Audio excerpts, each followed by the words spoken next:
Hello बच्चों, मैं विकास कुमार आप सभी का अपने इस YouTube चैनल पर स्वागत करता हूं।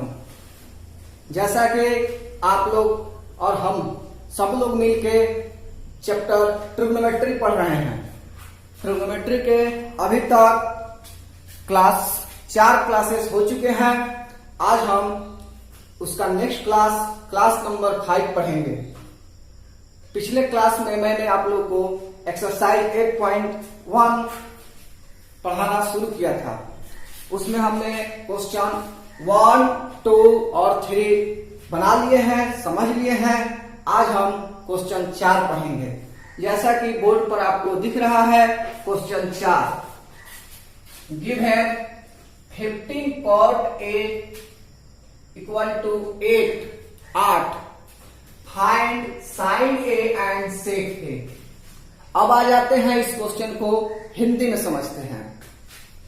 दिया है 15 cot ए बराबर 8, साइन ए तथा सेक ए का मान निकालें। ये क्वेश्चन बहुत ही आसान है। मैं आप लोग को पहले भी इस टाइप का क्वेश्चन करा दिया हूं। आज हम इस क्वेश्चन को देखेंगे। उससे पहले आप लोगों से मेरी एक रिक्वेस्ट है। रिक्वेस्ट ये है कि आप लोग इस चैनल से ज्यादा लोगों को जोड़िए, अपने दोस्तों के बीच शेयर कीजिए और सब्सक्राइबर की संख्या को बढ़ाने में सहयोग कीजिए। ऐसा है कि आपका सपोर्ट तो मिल रहा है, लेकिन मुझे और ज्यादा सपोर्ट की जरूरत है। आपके सपोर्ट से ही थोड़ा सा हम और आगे निकल पाएंगे और कुछ सब्सक्राइबर बढ़ते हैं तो फायदा होगा निश्चित रूप से। उसके बाद एक बात और ये है कि जो भी बच्चे क्लास 10th के बच्चे इस वीडियो को देख रहे हैं तो वो कमेंट करें और अपना नाम लिखें, बताएं कि हाँ हम क्लास 10th के बच्चे हैं जो वीडियो देख रहे हैं। और आपको कैसा लग रहा है उसको कमेंट में दें, अपना फीडबैक दें। आपको अच्छा लग रहा है, अच्छा फीडबैक दें। कुछ कमी लग रही है उसको भी बताएं। धीरे धीरे सब कुछ सही किया जाएगा। आज का भी ये वीडियो वही अप्रोक्स 30 मिनट, आधा घंटा का होगा, जिसमें हम अच्छे क्वेश्चंस और अच्छे कंसेप्ट की बात करेंगे। बात आ गई फिर से एक बार और मैं बोल दे रहा हूं कि जो भी बच्चे या जो भी लोग इस चैनल को देख रहे हैं, इस वीडियो को देख रहे हैं, तो आप लोग प्लीज इस चैनल को, इस वीडियो को शेयर करें और सब्सक्राइबर की संख्या बढ़ाएं और लाइक वगैरह करते रहें, कमेंट करते रहें, जिससे कि थोड़ा सा हम लोग और आगे बढ़ें और आपको हम रेगुलर वीडियो दिखाएं, रेगुलर पढ़ाएं, रेगुलर वीडियो अपलोड करें। मेरा सोच है कि मैं डेली क्लास अपलोड करूं। अभी तो मैं गैप पे चल रहा हूं, एक दिन अल्टरनेट चल रहा है क्लास, लेकिन मैं सोच रहा हूं कि मैं डेली क्लास अपलोड करूं। तो जो भी क्लास 10th के बच्चे हमारे साथ जुड़े हैं वो आज की वीडियो पे जरूर कमेंट करेंगे कि उनको ये वीडियो कैसा लगा और किस तरह से हो रहा है। एक बात और, अगर क्लास 10th के कुछ बच्चे इसमें कंटिन्यू करते हैं तो उनके अकॉर्डिंग भी वीडियो बनेगा। जैसे कि कोई टॉपिक उनका कमजोर है या कोई टॉपिक उनको नहीं समझ में आता है तो उसको आप मैसेज कर देंगे, हम उस पर आपको वीडियो बना के डाल देंगे, पब्लिश कर देंगे। आप उसको देख लेंगे, समझ लेंगे। ठीक है, तो चलिए आप इस क्वेश्चन को करते हैं। बातें हो गई, बातें और भी करते रहेंगे, फिर आगे बढ़ते हैं। तो जैसा कि हम देख रहे हैं इस क्वेश्चन में 15 cot A बराबर 8 दिया हुआ है और कुछ वैल्यूज निकालने को बोल रहा है। सबसे पहले लिखेंगे हम, जो भी बच्चे इसको बना रहे हैं वो कैसे लिखेंगे, लिखेंगे सिंस 15 cot A बराबर 8। फिर आप क्या करेंगे, यहां पर इंप्लाइड कर देंगे और लिखेंगे cot A equal to 8/15, 8/15। cot A का वैल्यू हो जाएगा, ये 15 जो है यहाँ पे मल्टीप्लाई है, गुना में है, तो ये भाग में लग जाएगा। फिर हम इसके आगे अपना कंसेप्ट को क्लियर करते हुए इसको क्या लिखेंगे, B/P, बेस बाई परपेंडिकुलर। जैसा कि पिछले क्लासेस में क्लास 1, 2, 3 कई क्लासेस में मैंने ये चर्चा कर चुका हूं, ये बी बाई पी यानी बेस बाई परपेंडिकुलर। सो हमारे पास बी का वैल्यू हो गया 8 और पी का वैल्यू हो गया 15। तो थ्योरम से पाइथागोरस थ्योरम से हमने फॉर्मूला पढ़ाया है h का वैल्यू कैसे निकालेंगे। तो हम यहां लिखेंगे h equal to P square plus B square और इसका ये रूट ओवर होता है, जैसा कि हम पिछले वीडियोज में बता चुके हैं। नेक्स्ट हम क्या करेंगे, p का वैल्यू 15 और b का वैल्यू 8। बाबू 15 का स्क्वायर बच्चा लो, 15 का स्क्वायर 225 होता है और 8 का स्क्वायर 64 होता है। ये 15 का स्क्वायर, 15 को जब 15 से गुना करते हैं तो 225 होता है और 8 को 8 से गुना करते हैं तो 16 होता है। एक स्टेप हम और लिखेंगे, यहां पर ये दोनों को ऐड करेंगे 289 हो जाएगा आपका। अगर आप सोचते हैं ऐड करके देखना तो यहां देख सकते हैं 2 2 5 64, 5 और 4 9, 6 और 2 8, 2 का 2। इसके बाद हम लोग यहां पे आ जाते हैं जस्ट इसके बगल में और यहां हम लिखते हैं रूट अंडर 17 मल्टीप्लाई 17 h। ये 17 मल्टीप्लाई 17 17 मल्टीप्लाई 17 का मतलब ये हुआ कि यह 289 जो होता है 2 बार 17 को गुना करने पर प्राप्त होता है, आता है। हम आगे क्या करेंगे, 2 17 है, ये 2 है तो हम इसका 1 बाहर निकाल देंगे तो h का मान हमारा 17 हो जाएगा। इस तरह से हमारे पास p का वैल्यू 15, b का वैल्यू 8 और h का वैल्यू 17 है। हमको निकालना है साइन a और सेक a का मान वैल्यू।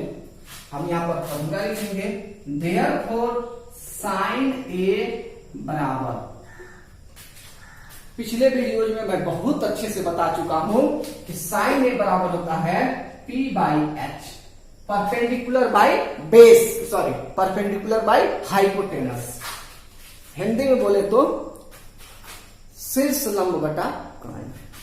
देखते हैं आगे। तो p का मान हो गया आपका 15 और h का मान हो गया आपका 17। इसको मैं और अच्छे से कर देता हूं, यहां हो गया साइन a बराबर 15/17। एक क्वेश्चन का आधा पार्ट हमने ये कर लिया, अब सेक ए पर जाना है। सेक ए को हम कैसे समझेंगे, लिखेंगे सेक ए बराबर, ये फॉर्मूला होता है बाबू h/b एकदम। अब चूंकि क्लासेस आगे बढ़ चुकी हैं तो थोड़ा थोड़ा हम फास्ट भी पढ़ सकते हैं, फिर भी मैं आपको एक बार रिपीट करता हूं। h मतलब हाइपोटेनस और b मतलब बेस। h का मान है आपको 17 और b का मान क्या है भाई 8। तो सेक a का मान आपका 17/8 आ गया। इस तरह से ये क्वेश्चन कंप्लीट हो गया। अब हम इसका नेक्स्ट क्वेश्चन 5 देखेंगे। आइए बच्चों, अब हम अगला क्वेश्चन देखते हैं। अगला क्वेश्चन है question number 5। Given sec theta equal to 13/12, calculate all other trigonometric ratios. आगे समझते हैं, दिया है सेक थीटा इक्वल टू 13/12, अन्य सभी त्रिकोणमितीय अनुपात ज्ञात करें। इस तरह का क्वेश्चन हमने यानी कि मैंने पिछले वीडियो में एक में करा चुके हैं, लेकिन ये एक्सरसाइज का क्वेश्चन है और क्वेश्चन नंबर 5 है।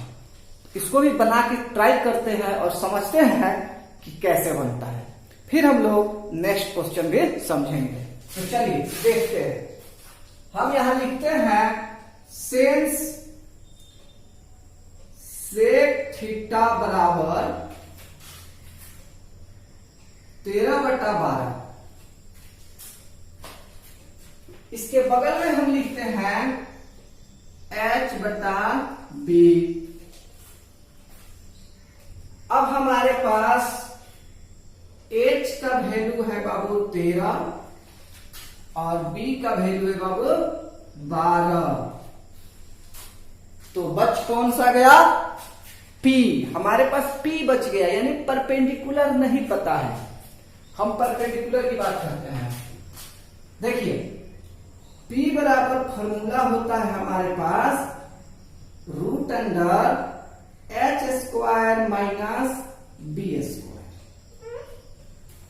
जब आप यहां पर √ लगाते हैं और h² को आप 13 का स्क्वायर लिखते हैं और ये 12 का स्क्वायर आप लिखते हैं, तो ये आगे बढ़ जाता है और 13 का स्क्वायर 169, 169 और 12 का स्क्वायर 144। जब आप इसको माइनस करते हैं बाबू तो आता है 25। अब हम लोग थोड़ा सा साइड में आ जाते हैं, तो हमारे पास P का वैल्यू क्या आ गया? 25 का रूट क्या निकलता है बाबू? यहां पर देख लो, 5 × 5 यानी कि P का वैल्यू 5। ये हमारा P है। तो इस तरह से हम ये देख रहे हैं कि हमारे पास हाइपोटेनस है, बेस है, परपेंडिकुलर है और कह रहे calculate all other trigonometric ratio. एकदम समझना है, ऐसा नहीं कि भागना है। तो अब हम आते हैं, लिखते हैं यहां पर साइन थीटा। क्या होता है भाई साइन थीटा का मान? P/h। P पर क्या रखेंगे हम वैल्यू? 5 और h पर क्या रखेंगे हम? 13 यानी कि 13। साइन थीटा का मान निकल गया। अब देखते हैं कोसेक थीटा। कोसेक थीटा का जो फॉर्मूला होता है वो होता है h/p और h का वैल्यू हम यहां पर रखेंगे 13/5। h और p दोनों का वैल्यू रखिए, थोड़ा सा जल्दी हो गया। आगे देखते हैं कॉस थीटा, ये होता है b/h। फॉर्मूला आपको पीछे के क्लासेस पे हम पढ़ा चुके हैं।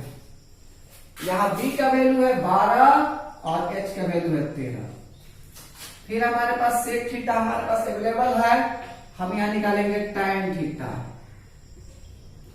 tan थीटा का जो ये वैल्यू होता है, फॉर्मूला होता है, वो होता है P/b। P का मान देखिए 5 आया है और B का मान देखिए हमको 12 दिया गया है। हम आते हैं cot थीटा पर। ये होता है B/p। B का मान 12 और P का मान 5। तो बाबू इस तरह से हमने क्वेश्चन 5 भी कर लिया। आप लोग वीडियो को ज्यादा से ज्यादा शेयर करें और लाइक करें और अपने दोस्तों के साथ इसको जरूर ज्वाइन करने को कहें, बिकॉज थोड़ा सा सपोर्ट की जरूरत तो है कि हम लोग आगे भी बढ़ें, आपको पढ़ाई मिलती रहेगी। फिर हम लोग अब अगला क्वेश्चन देखेंगे, क्वेश्चन 6 जैसे हो उसको हम लोग समझते हैं। आइए बच्चों, अब हम नेक्स्ट क्वेश्चन नंबर 6 समझते हैं। जैसा कि क्वेश्चन 6 में लिखा है, if angle A and angle B are acute angle such that cos A बराबर cos B, then show that angle A बराबर एंगल B।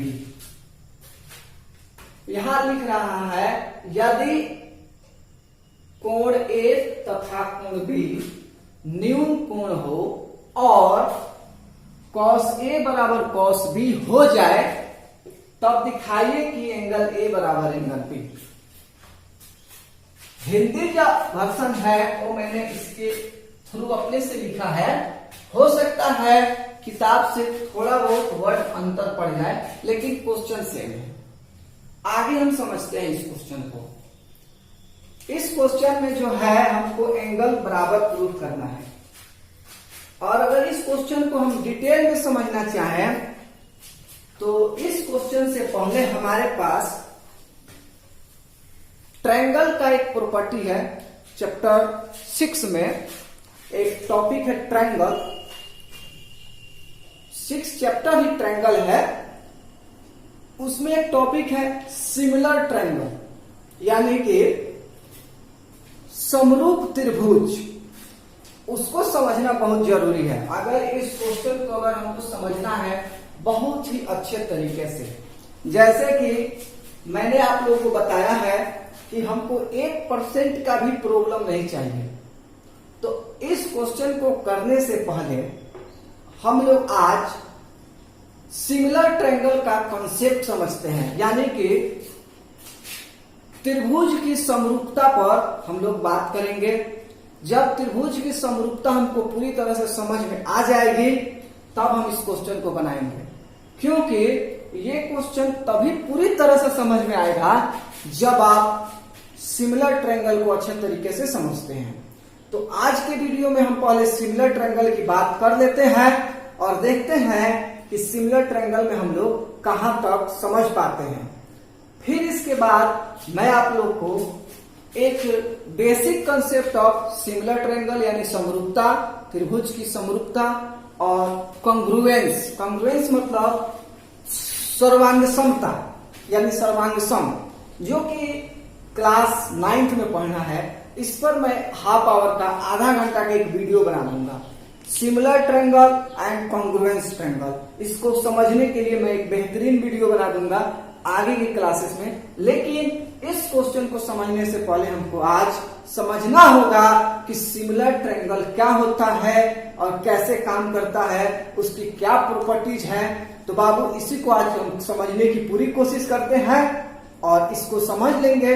उसके बाद हम इस क्वेश्चन को भी बहुत ही आसान तरीके से इजीली बना सकते हैं। तो चलिए देखते हैं हम लोग आज सिमिलर ट्रायंगल। इस क्वेश्चन को हम लोग यहीं पे स्टॉप करके पहले सिमिलर ट्रायंगल की प्रॉपर्टी हम समझने की कोशिश करते हैं। देखिए,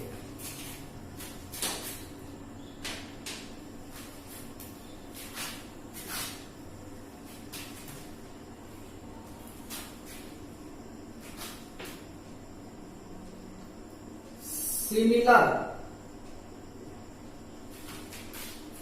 ट्रायंगल, ये हमारा चैप्टर से हट गया टॉपिक, लेकिन अगर इस टॉपिक को हम समझेंगे तो ये क्वेश्चन जो ऊपर बोर्ड पे लिखा हुआ है ये 100% उससे भी ज्यादा समझ में आएगा।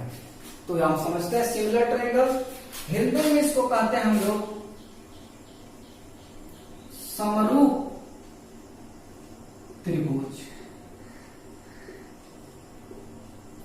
जब तक ये समझ में ना आएगी समरूप त्रिभुज बाबू, तब तक दिक्कत होती है। चलिए अब ज्यादा बातों को न रिपीट करते हैं, पढ़ाते हैं। तो सिमिलर ट्रायंगल कैसे समझेंगे, सिमिलर ट्रायंगल क्या होता है? तो देखिए, हम इसको एक छोटे से एग्जाम्पल से पहले हम समझाने की कोशिश करते हैं। जैसे कि कोई भी दो सामान जब एक जैसा दिखने लगता है तो उसको सिमिलर या समरूप कहते हैं। एग्जाम्पल के लिए ले लीजिए कि यह मेरी हथेली है, एकदम हथेली है, इसमें 5 उंगली है और ये पूरा ऐसे दिख रहा है, और यहीं पे एक छोटे बच्चे को लाया जाए और उसकी भी हथेली को देखा जाए तो दोनों हथेली जो होगी एक जैसा दिखेगा। ये हथेली, ये जो हाथ, ये एक जैसा दिखेगा, तो इसको कहते हैं सिमिलर। यानी ये बड़ा छोटा हो सकता है, सिमिलरिटी जो है या समरूपता जो है बड़ा छोटा हो सकता है, लेकिन देखने में एक जैसा। अब जैसे छोटा सा एक एग्जाम्पल लेते हैं हम यहाँ पर, ये देख लीजिए, एक हम यहाँ पर ये कि हम त्रिभुज बनाए ट्रायंगल, और एक और यहाँ पर ट्रायंगल बना दिया हमने। दोनों ट्रायंगल आपको दिख रहा होगा कि इक्विलैटरल ट्रायंगल के टाइप का है, या कह सकते हैं समबाहु त्रिभुज के टाइप का है और दोनों एक जैसा है लेकिन बराबर नहीं है। दोनों एक जैसा है लेकिन बराबर नहीं है, तो इसमें सिमिलर ट्रायंगल आ जाएगा। यह सिमिलर ट्रायंगल कहलाएगा। यानी कि दो ट्रायंगल जब एक जैसे दिखाई देते हो लेकिन अगर वो बराबर नहीं हो तो वो सिमिलर ट्रायंगल, समरूप त्रिभुज कहलाते हैं। इसका एक बार और हम फिगर बना के समझते हैं। एक और, जैसे मान लीजिए यहां पर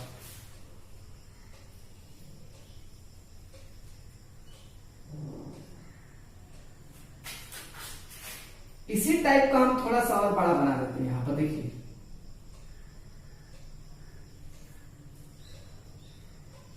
अप्रोक्स एक जैसा लग रहा है कि ये इससे ऐसे ही रिलेट कर रहा है, ये ऐसे रिलेट कर रहा है, ये ऐसे रिलेट कर रहा है।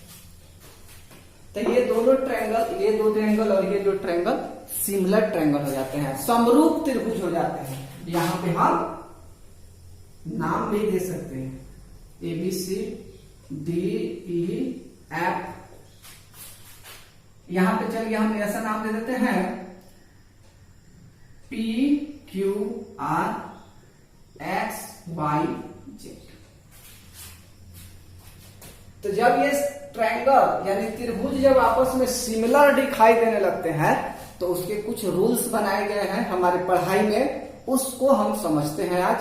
क्या होता है वो रूल्स और क्या होता है वो पढ़ाई। सबसे पहले जब सिमिलर दिखने लगे ट्रायंगल तो उसको ऐसे लिखते हैं, ट्रायंगल ABC। और ये देखिए ऐसे, जैसे हम लोग क्लास 9th में कॉन्ग्रुएंस या सर्वांग समता, कॉन्ग्रुएंस या सर्वांग समता ऐसे लिखते थे और इसके ऊपर एक ऐसे लाइन खींच देते थे। ये सर्वांग समता या कॉन्ग्रुएंस को बताता था। वो उसी का ये नीचे का दो लाइन हटा देना है, ट्रायंगल ABC, इसको सिमिलर कहेंगे, इसको हटा दें और इसको लिखेंगे ट्रायंगल DEF। थोड़ा इसको और समझते हैं। Triangle ABC is similar to triangle DEF। त्रिभुज ABC जो है त्रिभुज DEF के समरूप है, सिमिलर है। ठीक है, देखिए यहां तक आप समझ लेंगे, अच्छे से लिख लेंगे। अब हम थोड़ा सा और इसको समझाने की कोशिश करते हैं। सिमिलरिटी समझना बहुत जरूरी है, सिमिलरिटी समझना बहुत जरूरी है। चलिए थोड़ा सा और आगे समझते हैं। यहां तक लिख लीजिएगा। अब हम इसी में एक छोटा सा और इनपुट देते हैं आपको। ये जो हम लाइन खींचे हैं ऐसे, ये सिंबल, इसका भी मतलब जानते हैं। इसका मतलब होता है इज सिमिलर टू। अब हम थोड़ा सा और आगे बढ़ते हैं और इसको थोड़ा सा और कंटिन्यू करते हैं। देखिए इसको हम हटा रहे हैं फिर से।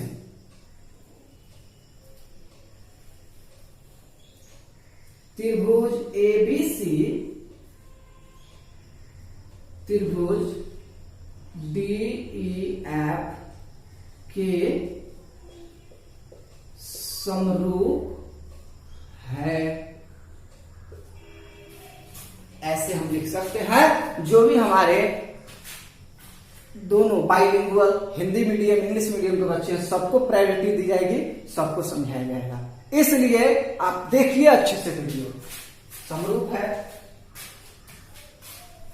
और वही ये जो लाइन है यहाँ पे बाबू आराम से समझना सब, ये जो लाइन है ऐसे सिंबल है के समरूप है। हम एक एक बात आप लोग को बताने की कोशिश कर रहे हैं और 1% की जल्दी नहीं है मुझे। मैं धीरे धीरे पढ़ा रहा हूं, एक एक क्वेश्चन पढ़ाऊंगा और 100% पढ़ाऊंगा। 100% मैथ में नंबर आएगा। अभी जो भी टॉपिक चलेगा ना एकदम बढ़िया से, कोई हड़बड़ाहट नहीं है। क्लासेस ज्यादा लगेंगे। ये 5वीं क्लास है ट्रिगो की, अगर 10 क्लासेस में नहीं होंगे तो 2 क्लासेस हम और बढ़ा देंगे, लेकिन समझेंगे पूरा, समझने में कोई कॉम्प्रोमाइज नहीं करना है। चलिए आगे समझते हैं।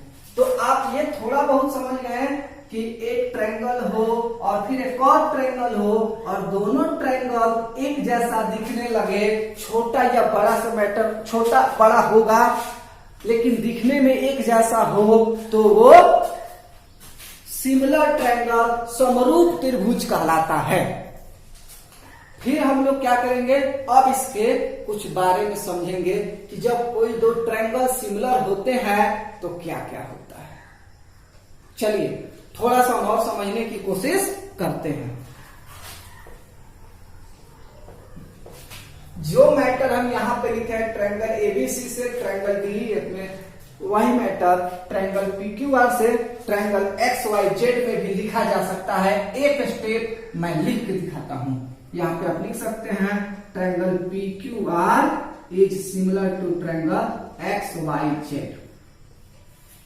अब हम इसको सिमिलर को एकदम तोड़ फोड़ के समझेंगे, एकदम क्लियर कट करेंगे सिमिलरिटी को। तो चलिए, इसके 3 रूल हैं और एक उसका थोड़ा साइड वाला रूल है। कुल मिला के 4 से 5 रूल है किसके, सिमिलर ट्रायंगल के। हम कुछ को आज के वीडियो में कवर कर लेते हैं और कुछ को नेक्स्ट वीडियो में कवर करते हुए आगे चैप्टर कंटिन्यू करते हैं। तो चलिए हम लोग थोड़ी सी समझने की कोशिश करते हैं।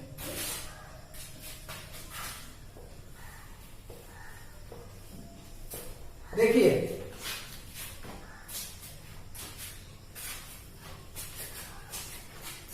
मान लेते हैं कि अब हम सिमिलर का थोड़ा सा समझ गए हैं कंसेप्ट। अब थोड़ा सा हम समझने की और कोशिश करते हैं। सपोज करते हैं कि ट्रायंगल ए बी और सी ये जो है सिमिलर है ट्रायंगल डी ई और एफ के। तो इसका हम एक फिगर बनाते हैं। यहां पर हम बनाते हैं थोड़ा छोटा सा ट्रायंगल एबीसी को बना देते हैं। ए बी सी और डी एफ को थोड़ा बड़ा सा बनाते हैं।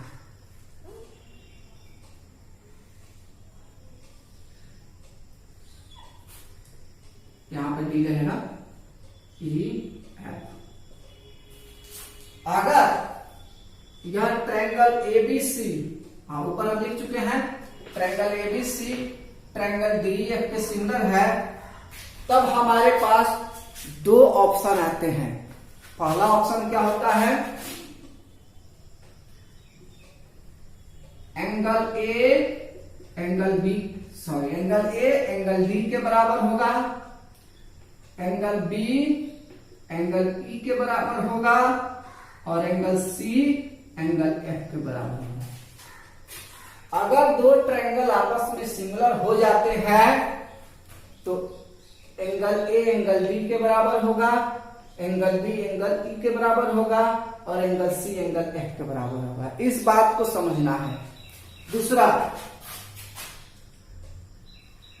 दूसरा होगा ए बी बटा डीई। ए बी को डी से बटा कर दीजिएगा, फिर बीसी बटा ई एफ और फिर आपका आएगा AC अपॉन DF। ये सब बहुत जरूरी सामान है सिमिलर ट्रायंगल के बारे में जानने के लिए। और सिमिलर ट्रायंगल अगर आप अच्छे से समझते हैं तो बहुत सारा कंसेप्ट समझ में आएगा 10वीं क्लास का, नहीं तो फिर प्रॉब्लम होगा। और हम सब समझाने की कोशिश कर रहे हैं, यानी कि जब 2 ट्रायंगल सिमिलर होते हैं तो उसमें उनके बारी बारी से, इसको इंग्लिश में बोलते हैं कॉरस्पॉन्डिंग एंगल्स। कॉरस्पॉन्डिंग एंगल्स यानी कि क्रमशः एक के बाद एक एंगल आपस में बराबर होते हैं। और दूसरा टॉपिक है उनके कॉरस्पॉन्डिंग साइड्स सेम रेशियो में होते हैं। कॉरस्पॉन्डिंग साइड किस तरह होते हैं, सेम रेशियो में होते हैं। तो इसी पर हम लोग देख रहे हैं कि इसको हम लोग को और भी आगे करना है।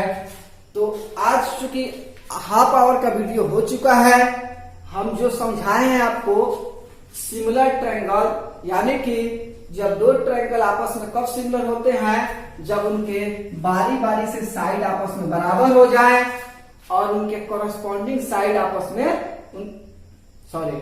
बारी बारी से उनके कॉरस्पॉन्डिंग एंगल, कॉरस्पॉन्डिंग कोण, क्रमशः जो कोण होते हैं वो बराबर हो जाए और उनके कॉरस्पॉन्डिंग साइड्स यानी कि संगत भुजाएं AB के साथ D, BC के साथ EF, AC के साथ BF, ये सब जो हो सेम रेशियो में हो, समान बटा में हो।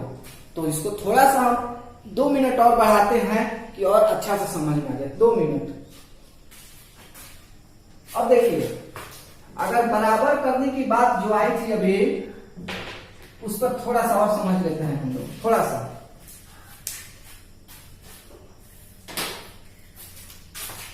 एंगल ए का मान अगर मान लीजिए यहाँ पर 50 डिग्री है तो यहाँ D का मान भी 50 डिग्री होगा। B का मान आपका 60 डिग्री है तो E का मान भी 60 डिग्री होगा और ये बच जाएगा ये 70 डिग्री, तो ये 70 डिग्री होगा। यानी यही बात हम बताने की कोशिश कर रहे हैं कि सिमिलर ट्रायंगल या समरूप त्रिभुज जो होता है उसके कॉरस्पॉन्डिंग एंगल यानी संगत कोण आपस में बराबर होते हैं। आगे बढ़ते हैं। अब संगत भुजा जो है उसका समझना है, कॉरस्पॉन्डिंग साइड्स के बारे में हमको समझना है। तो देखिए, मान लेते हैं ये है आपको इस सब का रेशियो जो हो, ये ऐसे चूंकि ये सब हम लोग लगभग बराबर में समझ रहे हैं, इस सब का रेशियो अगर सेम आ जाता है, सपोज कीजिए AB बट्टा D, BC बट्टा EF और AC बट्टा DF, सबका मान सेम आ जाएगा तो उसी को कहते हैं बराबर आ गया। अब कैसे सेम आ जाएगा? सपोज कीजिए ये 2 है, ये 4 है, ये 3 है, ये 6 है और ये आपको 5 है और ये 10 है। अब हम यहां पर आराम से समझिए, AB बट्टा अगर D का मान निकालते हैं तो ये 2 है और ये 4 है। कट के कितना आएगा? 2 एकम 2, 2 दूना 4, यानी 1 बट्टा 2। उसी तरह जब हम लोग BC बट्टा EF का जब वैल्यू निकालेंगे तो क्या आएगा? BC का मान है 5 और EF का मान है 10, कट के आ जाएगा 1/2। उसी तरह एक और स्टेप समझ लेते हैं हम लोग, AC बट्टा DF। आराम से कोई हड़बड़ी नहीं, धीरे धीरे समझते हैं। AC बटा DF, AC बटा DF का मतलब हो गया AC का मान 3 और DF का मान 6। हाँ, यही लिखा हुआ है, ये हो गया 1/2 कट के, ये भी कट के आपको 1/2 हो गया। तो इस तरह से देख रहे हैं ना कि AB बट्टा D, BC बट्टा EF और AC बट्टा DF सबका मान 1/2, 1/2, 1/2 होगा। तो जब भी ट्रायंगल में इस तरह के दो प्रॉपर्टी अप्लाई हो जाए, उनके कोण आपस में बराबर होने लगे और उनके संगत भुजा का अनुपात, कॉरस्पॉन्डिंग साइड का रेशियो सेम होने लगे या हो जा रहा है, तो वे आपस में समरूप कहलाते हैं। अब इस पर हम लोग विस्तृत चर्चा यानी फुल एक्सप्लेनेशन हम एक और वीडियो बनाएंगे जिसमें टॉपिक ही होगा सिमिलर ट्रायंगल। सिमिलर ट्रायंगल को पूरी तरह से कवर किया जाएगा, हाफ आवर्स या उससे ज्यादा भी समय लगे, पूरी तरह से कवर किया जाएगा और उसके बाद ये क्वेश्चन समझा जाएगा। बिकॉज बच्चों, ये क्वेश्चन 100% तभी समझ में आएगा जब आपके पास ये सिमिलर ट्रायंगल का कंसेप्ट बेहतर तरीके से हो।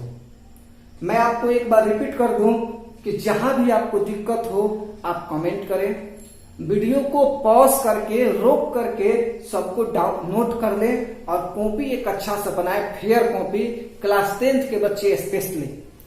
आपके एक एक टॉपिक की पढ़ाई कराएंगे हम और अच्छे से पढ़ाई कराएंगे, 100% पढ़ाई कराएंगे, 100% मार्क्स आएगा। वो ट्रिग्नोमेट्री हो या कोई और चैप्टर हो, ट्रायंगल हो, ट्रायंगल टॉपिक को लोग बहुत भारी समझते हैं, मैं आपको पढ़ाऊंगा एकदम पूरा 100%। अब ज्यादा नहीं बोलते हैं क्योंकि ये वीडियो हाफ आवर से ज्यादा का हो चुका है और इसको यहीं पर रोकते हैं और फिर आप लोग से नेक्स्ट वीडियो में फ्राइडे को मिलते हैं। फ्राइडे को हम फिर से समझाएंगे, इस क्वेश्चन को कराएंगे और सिमिलर ट्रायंगल का टॉपिक को पूरा कवर कर देंगे। तो इतना, बहुत बहुत धन्यवाद ये सब समझने के लिए, जानने के लिए। और बच्चों बाय, आगे फिर हम लोग फ्राइडे को मिलेंगे। Take care, bye bye.